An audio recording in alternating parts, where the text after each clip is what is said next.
Donc, bonjour tout le monde. Nous sommes très ravis d'avoir notre professeur Mézian Dessoir. Après avoir eu sa visite il y a 4 ans, 5 ans à Tlemcen quand même. Ça a été vraiment deux journées fantastiques par rapport à sa qualité. Et puis, je ne sais pas comment présenter le professeur Mézian Dessoir en 2-3 minutes, parce que déjà vous avez les liens, son CV, il est là, ses publications, elles sont là, et puis c'est quelqu'un, je crois, parmi les plus cités au niveau mondial en termes d'économie financière d'une manière générale, et puis en particulier venture capital, asset pricing et private equity. Je crois que c'est parmi les meilleurs chercheurs au niveau mondial en cette discipline. Et puis, il a travaillé sur beaucoup de régions, Afrique, Asie, Middle East et ainsi de suite. Donc, pour la dernière fois, je demande aux participants de couper leur micro. On n'aura pas comme ça des retours de son. Et puis, professeur, the floor is yours. Ok, merci bien Samir. Donc, chers amis participants, Sabah al-Khair, Zulfilawan, bonjour et good morning. Donc, je tiens à remercier en premier lieu vivement Samir pour avoir répondu favorablement à ma demande pour ma proposition d'animer le séminaire sur les difficultés financières des entreprises, en particulier durant cette période de crise. Et aussi pour l'organisation, je remercie aussi l'administration pour la contribution. Comme Samir avait mentionné, je suis venu exactement, je pense, le 13 du 12 au 14 avril 2016. Donc, j'avais de très, très bons souvenirs de l'université de Tlemcen. Je les remercie encore pour leur welcome très, très chaleureux. Je salue Monsieur Professeur Ben Bouziane, je ne sais pas s'il est dans l'audience, et autres collègues que j'ai vraiment rencontrés et que j'ai toujours de bons souvenirs.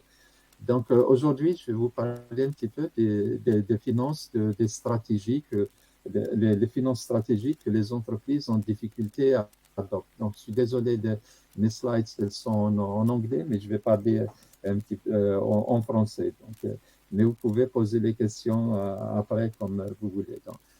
Donc, comme le thème que je vais développer est relativement très large, j'ai essayé de le diviser en deux parties. Donc, là, dans la première partie, je vais essayer de parler brièvement des concepts généraux, ou bien des stratégies générales que les entreprises ont difficulté durant n'importe quelle période adoptent. Et puis, je vais m'en consacrer après à cette crise de Covid-19, quels sont les apports en particulier de l'État. Donc, dans cette deuxième partie, je vais parler un petit peu des bail-out que le gouvernement apporte à ces entreprises. Donc, j'ai appris un petit peu de mot en arabe, donc je vais me focaliser sur INQAD al-Mu'assasat al-Muta'assira.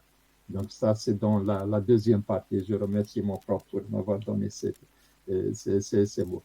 Donc, en général, donc les entreprises, elles sont en difficulté financière quand elles ne savent pas gérer un certain nombre de risques. Après tout, les entreprises, quand quand elles sont effectivement des entreprises, c'est parce qu'elles prennent des risques. Donc, ces risques-là, on peut les diviser pratiquement en trois risques. Le premier risque, c'est le risque produit, le risque opérationnel. Dans le risque opérationnel, on se focalise surtout sur le risque du produit, c'est-à-dire quel produit est-ce qu'on vend. Et est-ce que ce produit-là, il a vraiment un marché? Si ça vous dérange pas de couper votre micro? Si ça vous dérange pas de couper le micro, s'il vous plaît? Donc, après, si vous voulez poser des questions, vous pouvez l'allumer.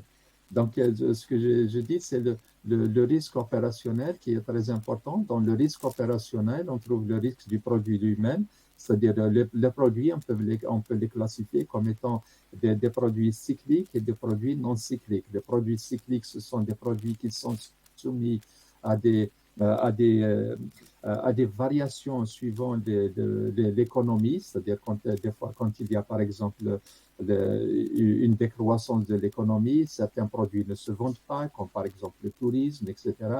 Mais il y a des produits qui ne sont pas cycliques, comme les pommes de terre ou les carottes, on les achète tout le temps, que ce soit là, et qu'il y ait une inflation non ou non, on les achète souvent.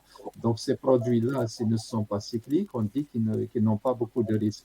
On regarde aussi dans l'analyse d'une entreprise pour voir le risque opérationnel.